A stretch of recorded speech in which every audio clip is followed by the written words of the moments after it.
is I'm listening to Rainier Avenue Radio World. I'll post that. The beat of the Fox with nastiness is back on K-Fox Night Beat.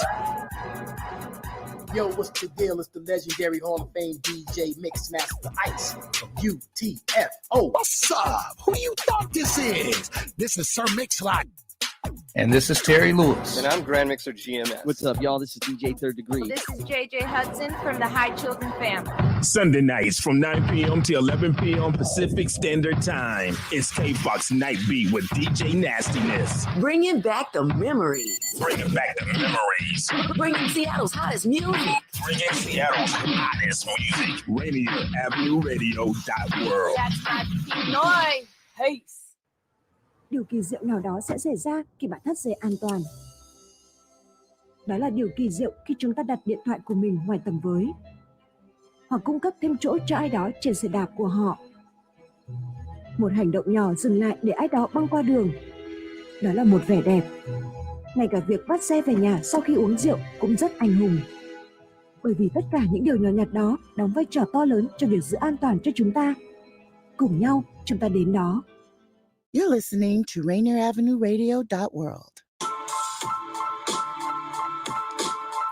Welcome to Rainier Avenue Radio. This is Afternoons with Monique, recording live in Seattle, Washington, every Thursday at 1 p.m.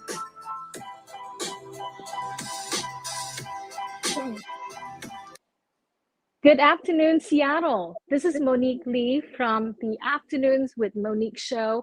I'm here live with Miss Jean Godden, former city council for Seattle City. And please welcome to the Afternoon with Monique show, Miss Jean Godden. Yeah. Good to see you, Monique. It's a pleasure to have you on the show. You're a long-term member of the community in Seattle, and you have seen so much. You have written for the Seattle Times, you have written for the Seattle PI. You've done so much, you've seen so much. So it's such an honor and a pleasure to have you on Afternoons with Monique today. Yeah, it's fun to be here. Well, Jean, first of all, I read a little bit about you. And for those of you, the uninitiated, Jean have written for two major newspapers in Washington State, which is the Seattle PI and the Seattle Times. I'm going to shut that. I'll do that. Oh, it's good. Right. All right.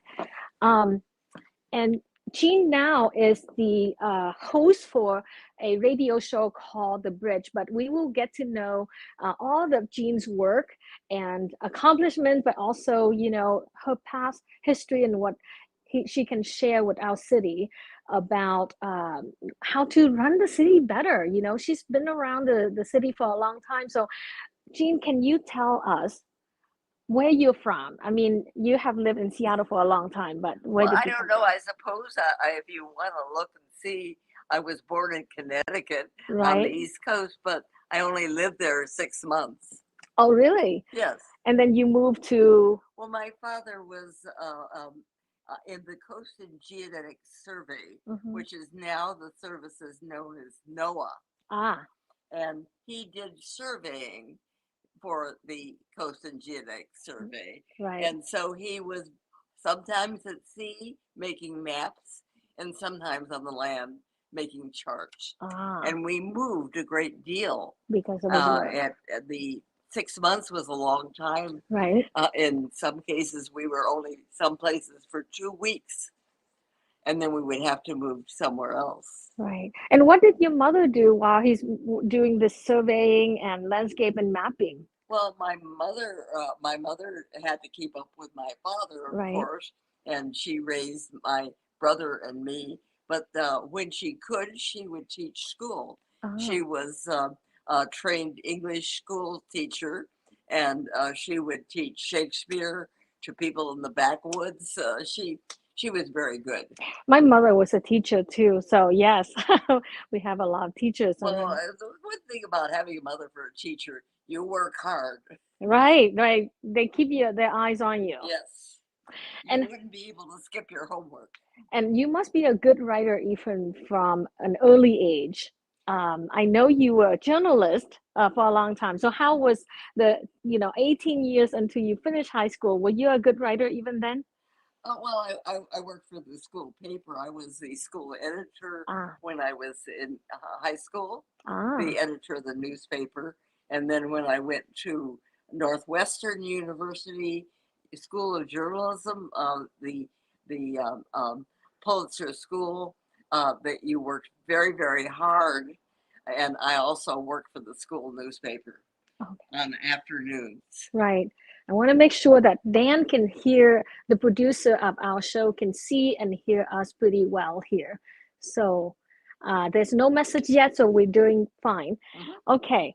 So when did you come to Washington State? Well, after I graduated from high school in Virginia, it was my 16th school. Ah, wow. So you moved 16 times. Oh, more than that. Oh, boy. 16 schools. Right. I mean, when we were very young, we moved, as I say, every 2 weeks. Wow. I couldn't go to school until we got to be, 5 years old. Wow. So much moving like that. You have to adjust, adapt to new school. Do you think that contributed to your adaptability to new environments and getting to know new people when you come to Seattle and became a journalist? Okay. So you studied journalism at the UW and have a degree from there. Yes. I did not. First, I studied at Northwestern. Right. And then I came to Seattle. I got a job out in the summer working as a news editor of the University Herald. And the University District Herald was a very lively community newspaper, and I wrote most of it. And it was a weekly, and so it was a hard job. Right. And in that time, I met my husband, and I only had 2 years from Northwestern, and I figured I would go back to school when the children were a bit older. And I did, and graduated in journalism from the University of Washington. So you already have 2 children by the time you graduated from the UW. Yes. Oh, wow. And then I went to work for the PI. Right. You were in your late 20s or something like that at the No, time? I was in my 30s by the time the children were old enough. Oh, I see. And I had worked, doing freelance jobs and helping with community things like the community council, and we worked to keep freeways from cutting through the Lake City area. And we did other sorts of things, political things. Right. But then I finished, I went back to school and finished my education, which was very good, and thought, well, it would be a good time then maybe to go to work for a newspaper.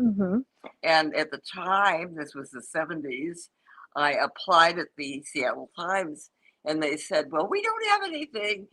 You could try the women's department. But I really didn't want to do that. It didn't sound like me. I mean, I had been a homemaker, but my skills were probably not as good as somebody who would write for the women's page. Oh, okay. So I tried the PI, and they hired me. Oh, okay. So you started out at the PI. Now it's no longer It's no longer a print paper. It's online. Okay. And you were in the newspaper game for a long time. Oh, yes. Both the PI, then you got recruited over to the Seattle Times at some point. How many years? They offered me a job. I was writing a column for the PI, and they offered me more money that like the men were getting. Right. That's good. And and complied with some of my other requests, and so I went to the Times. So they finally saw your value. Finally, yes. Right. And at the Seattle Times, I understand you had a column that is kind of like a page 6, where you write about people in the city. Can you tell us a little about that? Oh, well, it was fun to do it. It's sort of what they used to call a 3-dot column, and they would have a little bit of something, and then 3 dots, and then a little something more. Usually I did a little bit more than 3 dots, but for the most part I would try and do several different subjects in a single column. And how long so it made it lively. Oh, interesting. How long is the column? Is that like a It had half to be a page? column. Right? Like A column is a column. It's 500 from page, the top to the 500 bottom. words or oh, I see what you mean. Yes, that's a column. Interesting. Did you I never, know? no, I thought columns, they have different columns. How about that? Let's see what our producer. 4 lines. Okay, perfect. Okay, so we are doing well. Checking in with Dan, the producer in the back there. Oh, yeah. Visual, everything is great. So you wrote this column for how long? Well, I wrote over at the PI. First, I started out at the PI. Now, as a columnist, you don't get to be a columnist Not right away. tomorrow. Right. So I started out on the editorial page, oddly enough, Right. and worked there for a while, and then I became business editor for a while, and then they asked me to write a column. Oh, very good. By then, I knew a lot of people from the, having been on the editorial page and the business pages. I knew quite a lot of folks. So I wrote a column then for 8 years for the PI, and then 12 years for the PI and 8 years for the Seattle Times. And what was the content of the columns on the Seattle Times side?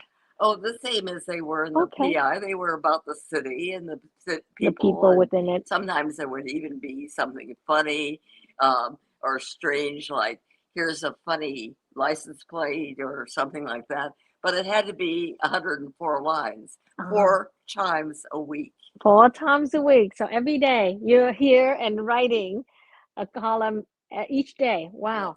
Yes. And then why did you transition from writing columns to city politics? Well, of course, in covering the city, I also covered the city council, and I became a bit alarmed because some of the city council people seem to be not quite as ethical as I felt they ought to be. I mean, people who are in newspaper get very, very concerned about ethics. Right. And the council people were making what they called spot rezones. Oh. And all of a sudden they were getting a lot of money for their reelection can. Interesting. And I thought, I just, it didn't really smell right. And I thought, well, I suppose most journalists think they could run the city better than the people who are there. Right. I mean, if you're covering the city, you're thinking, gee, that was a dumb thing. I could do better. Right. Well, you probably can't, but you can't help thinking that. Right. And I guess, at one point I thought, gee, I probably should have done that years ago. Right. And then all of a sudden a friend of mine said, no, I think you could do it now. And so I filed. I was one of 7 people in the race. Wow. And surprisingly made it through, and it was the first time incumbent and me at the end, and I won. How about that? First time and you won. Yes. Very, very special. And then after that, you stay in the council for 12 years, 3 12 terms? years, yes. Went through 3 elections successfully. Unfortunately, didn't make it for the 4th, but maybe it was a good idea because it gave me time to write a book. Oh, did you? What was your book about? What is it called? It's called Citizen Jean, and it was published in 2019. So about 3 years ago. Yes. Wow. Is it on Amazon? How do people learn about it? You can still get it on Amazon. Okay, what is it about? Tell me about Citizen Jean. It's various chapters in the city that I felt it's history, and I do enter into it at some point. When I ran for city council, I tell about that, but mostly it's about the city and some of the things that were happening in the city, like the sewer drainage. I mean, you really want to know about that? Well, that's important. Right. Read the book. I would like to find out about the city drainage system too. There's a lot of things in there, I'm sure, about our city. Indeed. And, it starts out with sort of, I always admired Murray Morgan's story, Skid Road. Have you ever read it? I'm not familiar. I'm sorry. Well, it is, as far as I'm concerned, the book about Seattle. You really ought to get it. Really? Skid Road. Okay, Skid Row. All right. And it tells the story of Seattle from the beginning. Interesting. And it's a beautifully written history. But he stopped at one point, and I thought, well, I'll keep on. Ah. And I went on from there, and I started out with the Seattle World's Fair. And now, what year was that? What year was the Seattle World Fair? That was, that would be 1962. Okay. I thought I'd have a big collection about this event because it's a big deal at the time. It was a big deal for Seattle. Yes. Seattle was a very little known place before the Seattle World's Fair. And that sort of puts, as they say, put Seattle on the map. On the map. Wow. How about that? And Bill Gates wasn't here yet. Amazon, Bezos not yet. Not there. No. I wasn't even born yet. When they had to do some math here. But Seattle World Fair put Seattle on the map. And you wrote the book that continues Skid Row. Who's the author of Skid Row? The author of Skid Row? Yes. Murray Morgan. All right. He actually wrote a number of books, but Skid Row is possibly the one that I treasure. In fact, I often give it to people who are new to Seattle, a copy of it. I pick up, a secondhand copy. I keep passing it out. Passing on. Well, I read a lot, but this one I gotta pick up on my next trip to the bookstore. Skid Row or Amazon. Or Citizen Jean. Right. If you want the continuation. Absolutely. So we're midway through the show. I'm Monique Lee, the host of Afternoons with Monique, and I am here with Miss Jean Godden, former Seattle City Council columnist, former columnist for the Seattle Times and PI, and long-term members of our community. So back to you, Jean. So you ran for office and stay in the position of Seattle City Council for 3 terms, which is 12 years. What would you consider to be one of your best works that you feel proud of about your time? I think most proud of getting paid parental leave. I mean, it took me quite a number of years to get it, but I found out that people who had a baby who worked for the city were expected to work the next day. Oh. Boy, that's harsh. Okay, so or they could take time off without pay, or something else. But it just seemed to be a very bad thing, and so I arranged. And it took me a while. I had to convince the other city council members. A city council person can't do things alone. Right. What is it that the former council member Sam Smith used to say? 5 votes is policy. Right. 9 of you, 5 have to agree for that to pass. And as a matter of fact, if you want to be veto proof, you have to have 6. Ah, just in case. Yes. The spare one. Yes, the spare one. Very good. And so what year did that take effect? It took effect in 2015. It took me years to get it. Wow. I did other things along the way. That isn't the only thing I ever did, but I guess it's maybe the thing I'm proudest of, because cities did not give paid parental leave. And particularly young women were, adversely affected by their career if they had to drop out and take time off. They got let go and things like that. And I did something else. I made it the paid parental leave was for the fathers as well as the mothers. Really? Wow, that's amazing work. Now I know about this on the federal level. They have encouraged, I don't know if it's mandatory, but I did not know that up until 2015, the city of Seattle did not have a mandatory policy on this. Interesting. Well, no city much did, and the funny part of it is most companies didn't either. Right. I did quite a bit of research and found out there were a few places in California that did do this, but the rest of the country, no. Wow. The federal government, no.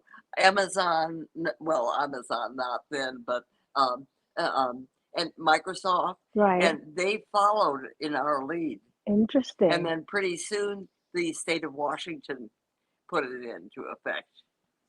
Now So it was kind of, it kind of was a case of not only doing it for the city, but making it important to other employers to do so as well. Well, this is that is something that you focus on the family, and that brings me to my next question. Why did you transition from a columnist into a politician when your the school district was doing something and disbanded the kindergarten class for your sons? Oh, well, that was back when yes, I had my son was going to go to kindergarten, and the school district lost its levy, and so they cut out kindergarten. And I did not feel that it was fair that he would only be able to go to school when he was 7. It seemed very unfair. And we organized our own kindergarten, paid kindergarten. We didn't charge much, but we had a cooperative kindergarten. It sounds like a lot of your policies are focused on supporting the family structure, supporting the mother and fathers. Important. Right. Yes, it was Absolutely. very important. And when we had the paid kindergarten, we had to hire a teacher, get insurance, and find a place to meet, and organize carpools. It was quite an interesting thing to be doing. So now that you're no longer with the council and you have lived a little and you have seen a lot from the city, what can you share with our policymakers, our current leadership in Seattle, if one was to ask you, what are some of your wisdom and advice from living here, working here, making policies that help the citizen and the community? What is going on out there with the homelessness and management of the city? There was a lot of clamoring about crime happening here. The city is liberal, and so it invites a lot of unwanted or undesirable elements, and it makes for a very complicated, complex situation. Is there any thought that you would like to share about how the current regime, the current leadership can do a better job since you've been in those seats? Well, of course, I think that it's very hard once you've done a job not to critique it. I mean, it's just natural. It's the same as the journalists who are covering it saying, I can do a better job. Right, because you're not in that chair. No, I'm not in that chair, but at the same time, you tend to do it. It's just like, for instance, when I left the editorial page to become a business editor, I had a hard time reading the editorial page because I would say, oh, golly, why did they say that? They should have, said something else. Right. So you tend not to really want to look over people's Right. shoulders. Let them really do their isn't work. Polite. Right. And I'm sure that they are working hard and trying to do a good job. And they have had so many challenges with the amount of homelessness, which has increased vastly over the last couple of years. Right. It was even when I was a council member, it was a problem, Even but there then, was not as much it's of a problem. prevalent as And we right were now. trying to solve it. We were working. Maybe we just didn't work fast enough or hard enough. I'm not sure. Well, it's a sign of the time. We have a lot of population that organically grew from here, but immigrated here to work for Microsoft and Amazon and all the big tech companies. So it is an attractive situation that also attract a lot of different kinds of people. They call it a prosperity bomb, in a way, because we were a very fast-growing city and we were attracting a lot of people. Right. And people came here because it was a temperate climate and there was work. Whereas there wasn't work or a temperate climate in some other places. And I think that's important. But then the council had to face also the pandemic. Right. And this was a very difficult thing because they had to, do online. They couldn't have in-person meetings. And there were many things that were a problem. They could no longer do the kind of shelters that they used to do because anymore it would be communicating the disease. Right. So they had to move people farther apart, and they could not house as many people in the same places. Right. It is complicated issue for the city to resolve, but I think they're heading in the right direction. And I know Bruce Harrell is our mayor, had been working hard.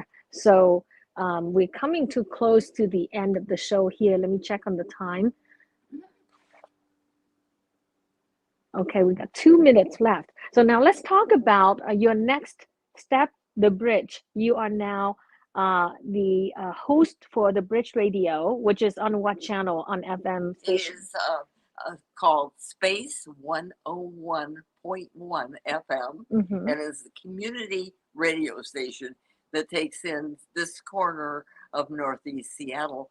But because we have our antenna on top of the University of Washington School of Communication, we can be heard all the way from Kirkland to Federal Way. So King County. Well, it does not reach probably over on the west side of the city, but on the east side of the city, it takes a big swath. Very nice. And your show is coming up to be how many episodes now? We are you will be sitting down for our 98th episode, Monique, and we're happy to have you. Thank you. By the way, just so you know, at 3 p.m. today, Jean will interview me on the Bridge, her radio station on 101.1 FM. So if you want to hear her questions for me, tune in at 3 p.m. On that station.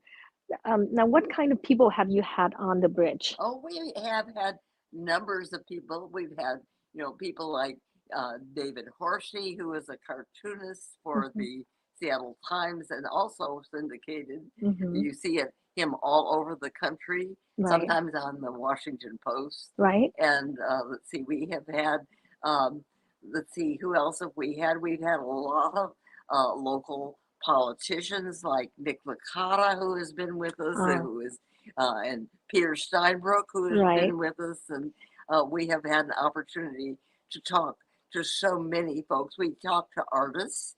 I think you too may have talked to Barbara Earl Thomas, who's one of our most famous local artists. Right. Yes, she was on Afternoons with Monique a few months ago.